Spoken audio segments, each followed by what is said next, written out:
El siguiente programa es clasificación A, para todo público. Dirección de Espectáculos Públicos, Radio y Televisión. Ministerio de Gobernación.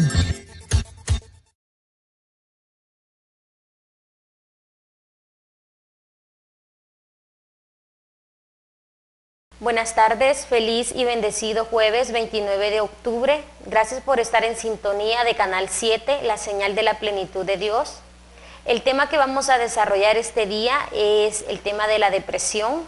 Lo invito a que se quede con nosotros para que disfrute de nuestro programa Hablando con los Expertos con su servidora Michelle Alvarenga.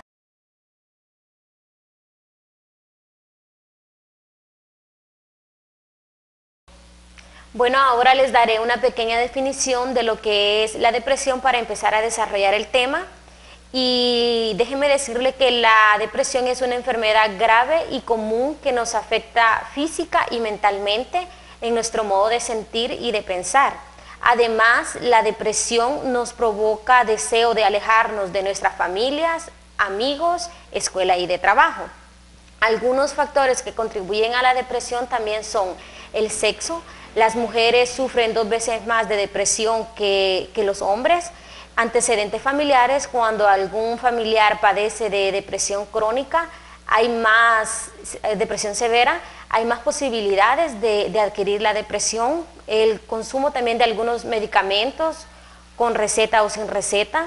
También sentimientos de pérdida de control de nuestras vidas y vivirnos lamentando por eso. Presencia de otras enfermedades tales como Alzheimer, diabetes o cáncer también nos pueden desarrollar la depresión. O el abuso de drogas y alcohol. Cuando se tiene problemas del consumo de alcohol o de drogas, hay más posibilidades de desarrollar la depresión. Pero para ya hablar así a profundidad del tema, yo he traído un video este día para que el experto pues ya nos explique mejor qué es la depresión. ¿Qué es la depresión? Estrategias de prevención y manejo. Dividiremos nuestra presentación en 3 grandes aspectos. Al comienzo hablaremos de qué es la depresión, de qué hablamos cuando hablamos de depresión. En segundo lugar, nos referiremos a los principales factores de riesgo para desarrollar la enfermedad. Y en tercer lugar, hablaremos de algunas estrategias de enfrentamiento, de los tratamientos y el rol del carácter. ¿De qué hablamos cuando hablamos de depresión? Pareciera ser que la depresión está muy presente entre nosotros, sin embargo, tenemos distintas maneras de acercarnos al problema.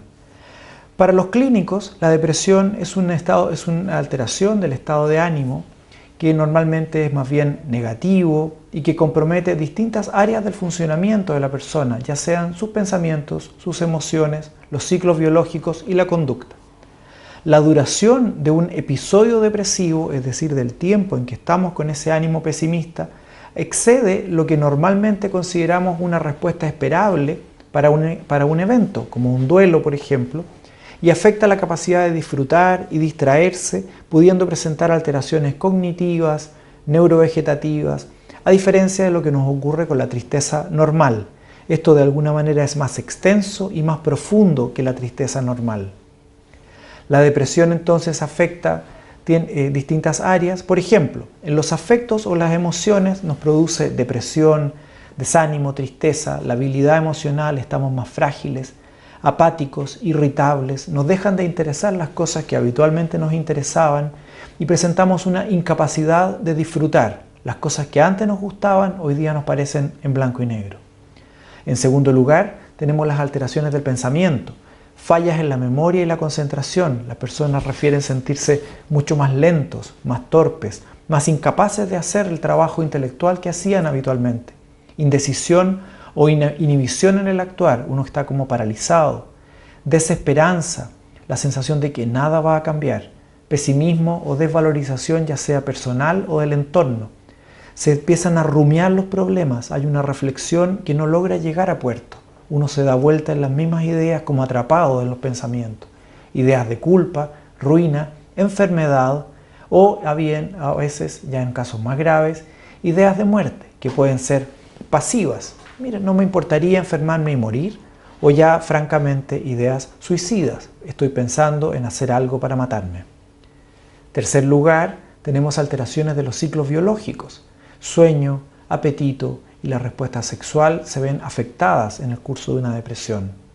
Y en cuarto lugar, alteraciones de la conducta. Inquietud o inhibición de la conducta, desvitalización corporal, uno siente que nada importa, uno se abandona, deja de tener hábitos de aseo, deja de tener hábitos de autocuidado, fatiga, aislamiento, que es lo más peligroso. Las personas empiezan a cortar sus puentes, dejan de llamar a sus amigos, de comunicarse con la familia, descuido corporal, pérdida de iniciativa y capacidad de decisión. Estas son las 4 áreas más relevantes de la depresión. La depresión es un problema que está presente entre nosotros. En la encuesta nacional de salud del año 2011, la presencia de síntomas depresivos en Chile, si uno tomaba población al azar, iba a un paradero micro, a un consultorio, a un banco y hacía una encuesta, un 17% en promedio de las personas tenían síntomas compatibles con un episodio depresivo. Esto es mucho más grave y más prevalente si se trata de mujeres, donde la prevalencia alcanza 25%, es decir, 1 de cada 4 mujeres en Chile tiene síntomas depresivos. A menor nivel educativo es mayor la prevalencia. De alguna manera la educación provee de algunas herramientas para poder superar los problemas. Y existe mayor prevalencia en población urbana entre 25 y 64 años. O sea, mujeres en edad productiva en grandes centros urbanos son las que tienen más riesgo de enfermar en Chile. Según estadísticas de la Superintendencia de Pensiones y Seguridad Social, el 20.9% del gasto en licencias médicas entre el 2008 y el 2009 es por patología mental. Esas cifras se han mantenido más o menos constantes. Y cerca de un 60% de esas licencias por enfermedad mental son por cuadros depresivos. En el caso del embarazo y el puerperio, 1/3 de las mujeres embarazadas y 40% de las mujeres posparto presentan síntomas depresivos y 10% de ellas pueden tener síntomas como para constituir una depresión mayor. Es decir, es un problema muy frecuente. Pese a que no lo veamos, esta suerte de bestia negra, que es la depresión, camina con nosotros allí donde nosotros vayamos. ¿Qué hay de la etiología? ¿Cómo llegamos a deprimirnos? La verdad es que estas rutas todavía son materia de investigación. Lo que sabemos es que cuando uno se deprime, este lago de la depresión se llena con distintos ríos. Uno de ellos son los factores biológicos, otros los factores ambientales y otros los factores psicológicos. Dentro de los factores biológicos para enfermar de una depresión, se asume lo siguiente. Se basan estos factores en el rol de los neurotransmisores en el cerebro. Si uno entiende el ánimo como una especie de disposición a la acción, un tono para poder actuar, ese tono está mediado por una adecuada función de la transmisión de los impulsos eléctricos en el cerebro. Esos impulsos eléctricos tienen distintas rutas y distintas áreas del cerebro. Entre una neurona y otra, esos impulsos eléctricos requieren una transmisión, un paso, que está mediado por sustancias químicas que se llaman neurotransmisores. Los estudios entonces se han enfocado en identificar qué áreas cerebrales y cuáles son los neurotransmisores implicados en este voltaje, en esta intensidad, en este tono a la acción que es el ánimo. Y los antidepresivos actúan precisamente sobre estas sustancias. Aquí tenemos un pequeño esquema donde vemos los principales 3 combustibles del ánimo, los principales 3 neurotransmisores involucrados, la serotonina, la noradrenalina y la dopamina.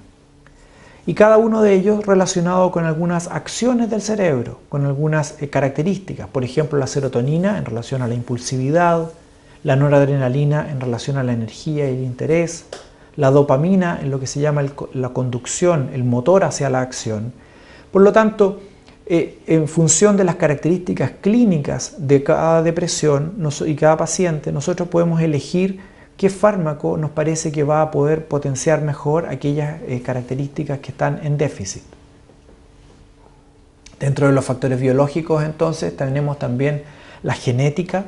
Cada vez se asume más que la enfermedad del ánimo tiene una agregación biológica, agregación genética. Allí donde hay un paciente con un trastorno depresivo mayor es más frecuente que haya otro. Lo mismo pasa ya sea en la depresión unipolar, cuando el ánimo cambia solo hacia la depresión, o en la depresión bipolar, donde cambia hacia la exaltación o manía y hacia la depresión. Enfermedades médicas también condicionan la depresión, las enfermedades crónicas que tengan deterioro funcional y algunas más específicas. El cáncer, en particular, por ejemplo, el cáncer de páncreas, que suele debutar con síntomas depresivos en hombres mayores, el hipotiroidismo o el infarto. Fármacos, en particular los corticoides, los inmunosupresores y los beta bloqueadores suelen provocar síntomas depresivos, y algunos cambios en el cerebro, ya sean por el cambio normal del envejecimiento o por cambios patológicos derivados por alguna enfermedad cerebral específica. Esos son los factores de qué hablamos cuando hablamos de depresión, y en segundo lugar, cuáles son las principales teorías etiológicas o de origen de la enfermedad, ¿no? En segundo lugar, hablaremos de los factores de riesgo. Dentro de los factores de riesgo se ha discutido mucho, porque en el fondo la depresión es muy prevalente, como lo vimos acá. Entonces decimos, bueno, efectivamente esta relación entre entre ciertas características y la depresión, ¿será una relación causal o será solo que se superponen dos condiciones extremadamente frecuentes? Lo que más se ha visto, y los elementos que tienen más peso hoy día como factores de riesgo para la depresión, son el género, los eventos vitales estresantes, las experiencias infantiles o traumas infantiles y ciertos rasgos de personalidad. En esas 4 categorías agrupamos hoy día los principales factores de riesgo para desarrollar una enfermedad depresiva. El género, hay muchos estudios que en distintos lugares del mundo y en distintos momentos que son consistentes en el hecho de que las mujeres están en mayor riesgo de sufrir una depresión que los hombres. La prevalencia de depresión en mujeres guarda una relación que va entre 1,5 a 2,5 por hombre. La prevalencia de vida para trastorno depresivo mayor en el mundo es de 21,3, decíamos que en Chile en mujeres es del 25%, y en cambio en el caso de los hombres es de un 12%. En nuestro país se han encontrado, como decíamos, cifras de 15,4% para las mujeres y 5,4% para los hombres en Santiago, y cifras mayores cuando analizamos otras fuentes de información. Y esta diferencia es consistente en niños y adolescentes, o sea, pareciera ser que esta diferencia del género para una vulnerabilidad hacia la depresión está presente desde temprano en la vida. Hay teorías en torno al género en relación al rol, por ejemplo, que las hormonas podrían jugar en la presentación de los síntomas. Ahí tenemos todos los síntomas del periparto, los síntomas premenstruales. Está también un poco la propia vulnerabilidad del género femenino frente a las características de la vida moderna, que también podrían hacer que la vida sea mucho más difícil, y evidentemente es mucho más difícil para las mujeres si uno piensa en la doble presencia, en la jornada del trabajo y la casa, etc. O sea, hay muchos argumentos en relación a por qué el género funciona de este modo. El segundo factor de riesgo que es importante tener en cuenta en el caso de la depresión son los llamados eventos vitales. Son circunstancias del ambiente que obligan a las personas a reacomodar nuestras estrategias para poder recuperar el equilibrio perdido. Los eventos vitales en sí no son necesariamente negativos. Hay eventos vitales positivos, pero que también implican cambio: el nacimiento de un hijo, un cambio de casa, un cambio de trabajo, un cambio de lugar de residencia. En el fondo, son circunstancias de la vida que implican que las personas tienen que reacomodar su equilibrio, ¿no? Construir un nuevo equilibrio. Dentro de los eventos vitales que se han asociado más consistente con el desarrollo de depresión, tenemos los siguientes: pérdida del trabajo, dificultades conyugales, problemas de salud importantes y pérdida de las relaciones sociales estrechas. Son los 4 que tienen más impacto en depresión, pero normalmente cuando entrevistamos y evaluamos a un paciente buscamos algunos de estos cambios recientes, en los 6 meses anteriores a la aparición de los síntomas depresivos. En tercer lugar, dentro de los factores de riesgo, tenemos las experiencias infantiles adversas, el abuso sexual y físico, la pobre relación entre los padres y los hijos, la discordia o divorcio entre los padres y la pérdida de uno o ambos padres antes de los 11 años de edad han demostrado tener asociación estadísticamente significativa con la presencia de sintomatología depresiva en la edad adulta. De alguna manera se asume que cada uno de estos eventos estresantes tempranos implican una descarga, un estrés oxidativo para el cerebro que tiene que adaptarse a ese cambio en una época en que el cerebro es más vulnerable que en épocas adultas. Estos traumas repetidos en el tiempo, este estrés oxidativo, puede asociarse a una suerte de cicatriz emocional que se expresa en el futuro como síntomas depresivos. Y por último, dentro de los factores de riesgo, tenemos los rasgos de la personalidad. Los rasgos de personalidad que se asocian con depresión son básicamente aquellos rasgos del carácter que suponen trastornos emocionales cuando enfrentamos estrés, la inseguridad o los sentimientos de minusvalía y fracaso. El carácter no es una enfermedad.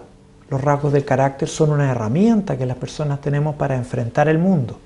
Así como un martillo nos sirve para clavar y no nos sirve para sacar tornillos, lo mismo pasa con el carácter, que es útil en algunos aspectos, nos puede ayudar y en otros nos puede jugar en contra. Hay algunas de estas herramientas que son nuestro carácter que hacen más difícil el enfrentamiento de dificultades y estrés, entre en particular la inseguridad y los sentimientos de minusvalía. No es lo mismo tener un rasgo del carácter que un trastorno de la personalidad. Ya un trastorno de la personalidad implica un estilo de enfrentamiento más rígido, como la persona no aprende de la experiencia, siempre usa el mismo recurso. Por lo tanto, eso genera dificultades intra o interpersonales y problemas adaptativos. Es ir por la vida enfrentando todas las circunstancias de la misma manera rígida, normalmente supone la presencia entonces de conflicto con el mundo o con uno mismo.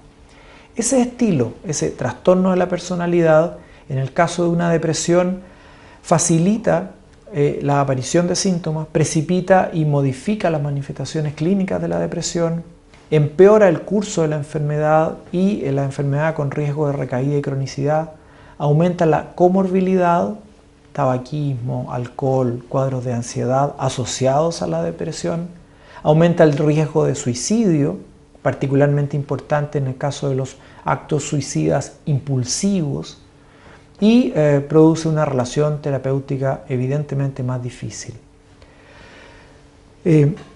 Las personas pueden básicamente, cuando piensan en suicidarse, hacerlo por desesperanza, que es lo que vemos habitualmente en los cuadros depresivos, donde la persona, después de largo sufrimiento y tratamientos que no han funcionado, llega a la conclusión de que sería mejor morir y comete un intento de suicidio.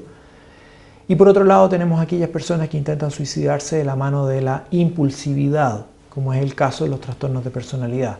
En esos casos, los suicidios o los intentos de suicidio suelen ser menos planificados, usando recursos que uno tiene a la mano de baja letalidad, pero se van repitiendo en el tiempo y se va acumulando ese riesgo en una cosa que se llama suicidalidad. Ya sabemos a qué llamamos depresión, a una enfermedad biológica del cerebro mediada por estas sustancias químicas. Ya sabemos cuáles son las principales teorías etiológicas, es decir, en el origen de la enfermedad, cuáles son los principales factores de riesgo. Veamos ahora, en la última parte de la exposición, algunas estrategias de enfrentamiento. El carácter es muy relevante, es muy importante la voluntad de mejorar. Sin embargo, como sabemos que hemos dicho que esta es una enfermedad del cerebro, la sola voluntad de enfermar, la sola voluntad de mejorar no basta, necesitamos voluntad más tratamiento. Eso es muy importante. La enfermedad mental carga sobre sus hombros con una cosa que se llama estigma. El estigma es un juicio de valor que socialmente, culturalmente hacemos en torno a la salud mental y que nos lleva a pensar que los psiquiatras están locos, que los pacientes psiquiátricos son débiles, que no ponen de su parte, que les gusta estar así, que manipulan, que si ellos quisieran podrían mejorarse y que las familias son siempre un desastre. Cuando pensamos eso, cuando estamos cargados de esos prejuicios, normalmente vemos a las personas con depresión como personas que deberían poner de su parte. Y eso, la verdad, es que es tremendamente doloroso, aísla y castiga injustamente a las personas depresivas. Es como decirle a un diabético, ponte tu parte que te vas a mejorar. Probablemente que el diabético ponga de su parte es importante, pero además va a necesitar fármacos, dieta, controles clínicos, etcétera, como cualquier enfermedad. Lo mismo pasa con el rol del carácter en la depresión. Se entiende por autoconcepto, ¿no? Un poco el conjunto de ideas y creencias que definen la imagen mental que tenemos de nosotros mismos. Es como una idea que tenemos de nosotros con la que salimos al mundo. La autoestima es un componente emocional básico para el bienestar, ¿no? Querernos es el primer momento para poder salir al mundo a tener una mejor vida y una buena vida para nosotros. Una baja autoestima nos hace sentir mal con nosotros mismos, provocando desconexión, abatimiento y vulnerabilidad para desarrollar síntomas emocionales frente a la adversidad. La inseguridad supone entonces una baja efectividad para afrontar y gestionar las dificultades. Si yo, diciéndolo así popularmente, estoy perdiendo el partido antes de entrar a la cancha, probablemente eso va a afectar mi capacidad de enfrentarme al problema. Cuando con estos rasgos de carácter, inseguridad, baja autoestima, uno normalmente asume roles secundarios o pasivos en la propia historia y selecciono experiencias específicas que van confirmando mi percepción, es decir, recojo de mi propia historia aquellas cosas que están al servicio de decir, sí, yo soy incapaz, sin capacidad de ver aquellos momentos en que sí he sido exitoso o en que he sido capaz de resolver problemas. Esa capacidad de poder resolver problemas y de ir mejorando el autoconcepto se llama resiliencia. Es una capacidad que las personas tenemos para adaptarnos de manera positiva ante las situaciones adversas. Esto va más allá de solamente ver el lado bueno o la mitad llena de las cosas. La resiliencia implica ser capaces de regular de manera efectiva nuestras emociones. Es una habilidad que podemos ir desarrollando a lo largo de la vida y en la interacción con los demás. No es una cualidad todo o nada, no es que se tenga o no se tenga. Se puede desarrollar y ahí la importancia de la educación temprana, de la capacidad que tengan nuestros niños para poder frustrarse adecuadamente y entender que eso también es parte de la vida y ponerse eso como una meta y superar las dificultades. Se va potenciando naturalmente con redes de apoyo adecuadas que sean capaces de estimular la capacidad de superación con juicio de realidad. No podemos evitar que llueva, pero sí podemos en el fondo prepararnos para no mojarnos, no enfermarnos o navegar en ese clima que no depende de nosotros controlar. ¿Por qué importa tratar una depresión? Está visto cuando se juntan grandes grupos de pacientes con cuadros depresivos que si no tratamos una depresión, más de un 40% de ellos va a permanecer deprimidos, un 20% van a tener una recuperación solo parcial, o sea, ahí ya tenemos un 60% del grupo a los que no hemos tratado que van a seguir con síntomas. Esto implica pérdida en su capacidad productiva, dificultad en las relaciones interpersonales, en las relaciones familiares, etc. Y un 40% podría recuperarse espontáneamente después de un episodio depresivo al año sin tratamiento. O sea, es importante tratar porque de otro modo la mayoría de ellos no se van a mejorar solos. En Chile contamos con algunas herramientas. El plan de garantía explícita en salud asegura tratamiento para el trastorno depresivo en un episodio único o cuando esto se repite en el tiempo, lo que hoy día se llama depresión recurrente, antes se llamaba depresión endógena o depresión mayor, son todos sinónimos. La distimia, que es una depresión que es no tan intensa, pero que se arrastra en el tiempo, ¿no? Un par de años con síntomas depresivos, la persona sigue funcionando, un poco nos da tenemos la dificultad de saber hasta dónde esa persona está depresiva o es depresiva, dice uno, porque ya como que se incorporó a la manera de ser de esa persona en particular, esta depresión que se arrastra. Y trastornos adaptativos con ánimo depresivo, es decir, cuando nuestra manera de responder a una circunstancia del ambiente, nuestra manera de, comillas, adaptarnos es con síntomas depresivos, ¿no? Es lo que antes se llamaba una depresión reactiva. En estos 4 casos depresión mayor episodio único, depresión recurrente, distimia y trastornos adaptativos con ánimo depresivo, tenemos cobertura a través del GES. ¿Cuáles son los tratamientos disponibles hoy? Los tratamientos podrían ordenarse de acuerdo a cómo los psiquiatras normalmente vemos los problemas, y cuando nos enfrentamos a un paciente lo que tratamos de identificar es cuál es el peso de la biología en lo que le está pasando, cuál es el peso de la psicología, de su carácter, de su manera de enfrentarse a los problemas, y cuál es el peso del ambiente, la familia, el trabajo o la situación social, ¿no? En función de estas tres áreas es que ordenamos el tratamiento. En primer lugar, los tratamientos biológicos implican dos tipos de recursos: los recursos farmacológicos y los recursos no farmacológicos. Dentro de los recursos farmacológicos para tratar una depresión, contamos naturalmente en primerísimo lugar con los antidepresivos. En segundo lugar, usamos también a veces ansiolíticos, remedios para la angustia, estabilizadores del ánimo o potenciadores de la respuesta antidepresiva, ¿no? Fármacos que usamos para que los antidepresivos sean aún más eficaces, hormonas tiroideas, litio, por ejemplo.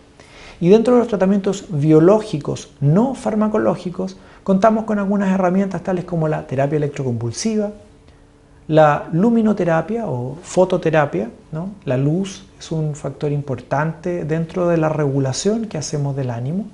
Normalmente en primavera tenemos un segundo aire, en invierno nos vamos un poquito más para adentro. Lo que pasa es que normalmente esas oscilaciones se dan dentro de ciertos márgenes que no impiden funcionar. En los pacientes depresivos, esa oscilación puede ser tan profunda que en el fondo lo lleve a una depresión clínica. Por lo tanto, tratamientos biológicos no farmacológicos, terapia electroconvulsiva, fototerapia o incluso la privación de sueño en algunos casos nos resulta útil para mejorar el ánimo. Dentro de los antidepresivos, de los tratamientos farmacológicos, los antidepresivos lo que hacen es que mejoran estos puentes para la transmisión del impulso eléctrico, como decíamos al comienzo, es decir, mejoran la neurotransmisión por distintas vías, ya sea aumentando la disponibilidad de los neurotransmisores o mejorando la sensibilidad de los receptores en ese puente que se llama sinapsis. Existen distintos tipos de antidepresivos de acuerdo a la sustancia química estimulada, tal como vimos: serotonina, noradrenalina, dopamina. La elección de un antidepresivo sobre otro, voy a elegir esta droga y no este otro, depende de las características clínicas de un cuadro depresivo. Hay depresiones que tienen más angustia, usaremos un fármaco antidepresivo más sedante. Hay depresiones que son más inhibidas, que las personas se afecta el motor, usaremos un fármaco más activante, por ejemplo. Depende también de la tolerancia que cada persona tenga, por eso es importante saber si ha usado algo antes, qué cosa ha sido efectiva o no. De los efectos secundarios, a veces los efectos secundarios pueden ser tan importantes que las personas prefieran no pasar por ello e intentar otra, aun cuando eso sea la primera elección. La historia de la respuesta individual, cuál es el fármaco que ha funcionado en el pasado, y el precio también es un factor importante a la hora de elegir la mejor droga para ese paciente en particular. Los tratamientos antidepresivos consideran una fase aguda, donde lo que queremos es tener respuesta, una fase de continuación, ¿no? Y por último, una fase de mantención. Existen, como lo hemos visto, fármacos que son inhibidores de la recaptura de serotonina, los clásicos, ¿no? La sertralina, la fluoxetina, el escitalopram o la paroxetina. Son fármacos muy populares, de precios bastante accesibles y que tienen la característica de que, como decíamos, mejoran el ánimo y son buenos ansiolíticos. Entonces muchas veces nos evitan tener que usar además un segundo fármaco, por ejemplo un ansiolítico. Fármacos de acción doble, es decir, que actúan sobre más de una sustancia al mismo tiempo, más de un neurotransmisor. La mirtazapina, la venlafaxina y la vortioxetina. O los tricíclicos, fármacos de la década del 50 y del 60, que aún mantienen su eficiencia. Lo que pasa es que estos fármacos han ido quedando de lado porque tienen muchos efectos secundarios. Entonces los fármacos nuevos son un poco más limpios en términos de los efectos secundarios, pero estos fármacos siguen siendo bastante potentes. Como hemos dicho, existen distintas fases del tratamiento de una depresión. O sea, cuando le doy a alguien un antidepresivo, en una fase aguda espero la respuesta y la remisión de los síntomas en las primeras 9 a 12 semanas, es decir, esto puede durar hasta 3 meses, la primera fase, la fase aguda. Cuando ya he logrado la remisión de los síntomas, tengo una etapa que se llama de continuación, que puede durar hasta entre 6 y hasta 12 meses. Y luego viene la fase de mantención, que vamos a discutirla con los pacientes de acuerdo a si es un episodio único, tal vez podemos no seguir tratando y dejarlo hasta ahí, o si esto se ha repetido en el tiempo, normalmente usamos algún fármaco, ya sea antidepresivos en una dosis un poquito más baja, etcétera, para prevenir que la persona no vuelva a deprimirse. Es decir, es una etapa, es un tratamiento de prevención, de mantención o profilaxis. Dentro de los tratamientos psicológicos, dijimos farmacológicos o biológicos, perdón, psicológicos y de manejo ambiental. Dentro de los tratamientos psicológicos, esto es lo que se llama la psicoterapia. La psicoterapia es una intervención verbal que tiene un fundamento teórico específico, ¿no?, establecida entre 2 o más personas, el terapeuta y, por ejemplo, una persona o una pareja o un grupo familiar, donde hay un objetivo y un tiempo habitualmente determinado y destinado al cambio en la conducta de uno de los participantes. O sea, son 2 o más personas que se juntan para una interacción verbal que tiene un fundamento teórico, que tiene un objetivo y un plazo determinado en el tiempo, y a través de eso lo que conseguimos o lo que buscamos es que la persona cambie un punto de vista, una idea con respecto a sí mismo, y a partir de esos cambios en su propio punto de vista o idea, logre en el fondo traducir ese cambio en un cambio en sus conductas. Estas terapias pueden ser individuales o grupales, lo que permiten es potenciar y mejorar las herramientas personales para la resolución de problemas, ¿no? Cuando hablábamos de los rasgos del carácter, los hábitos, las conductas. Mejorar las distorsiones cognitivas o las falsas creencias, cuando decíamos, por ejemplo, que una persona insegura o evitativa iba a rescatar de su biografía solamente algunos eventos, los eventos de fallo, que en el fondo ratificaban su idea de que él no era capaz de enfrentar esto. La terapia lo que hace es mostrarle entonces toda la película, por lo tanto va a ver también los aspectos positivos, a ver si es posible mejorar la distorsión, y mejora la adherencia al tratamiento al facilitar la mejor comprensión al problema. Entiendo lo que estoy haciendo, entiendo de qué se trata y por lo tanto participo activamente de mi propio tratamiento. Soy un sujeto activo del tratamiento, pongo voluntad, como decíamos, no soy un ente pasivo. En tercer lugar, tenemos las intervenciones sociales y ambientales, que pueden ir desde una licencia médica, cuando es necesario retirar a la persona de algo que, por ejemplo, lo está exponiendo, ya sea, por ejemplo, una dificultad en el trabajo o cuando no tiene la capacidad de realizar su actividad de la manera que lo hace habitualmente, por la falta de energía, de motivación. Entonces, eso, el estar expuesto con menos herramientas lo hace tener mayores dificultades. Cambio en funciones del trabajo, modificación de roles o dinámicas familiares muchas veces, incorporación de actividad física, terapias ocupacionales, cambios en los hábitos, en las rutinas de la casa, etc. O sea, son modificaciones un poco más amplias que buscan también que el sujeto, que la persona enfrente de mejor manera el día a día, que evite aquellas conductas que sin darse cuenta lo enferman y mantenga naturalmente el autocuidado y la salud. Hemos visto hasta acá entonces algunos aspectos de la depresión, de los factores de riesgo y de las principales herramientas de tratamiento. ¿Cuáles son los obstáculos que tenemos al tratamiento? ¿Por qué, pese a que tenemos herramientas, seguimos teniendo estos números con respecto a la alta prevalencia de la depresión en nuestro país? Tenemos problemas de acceso, la cantidad de especialistas, el costo, la cobertura de los seguros de salud, son todas circunstancias que limitan la posibilidad de acceder a un tratamiento. De educación, y ahí tenemos todo lo que son estas distorsiones de las que hablábamos, y de estigma, ¿no? Los psiquiatras y psicólogos están locos, las enfermedades mentales no tienen cura, los pacientes son débiles, les gusta estar así, manipulan, tienes que poner de tu parte. Si tomas los remedios, no los vas a dejar nunca. Las familias son siempre disfuncionales. Todas estas cosas son obstáculos al tratamiento. Por eso que aprender, darse un minuto, leer, saber, conocer, permite también facilitar combatir la depresión de manera más adecuada en la medida que yo sé de qué se trata, de qué estamos hablando cuando hablamos de depresión.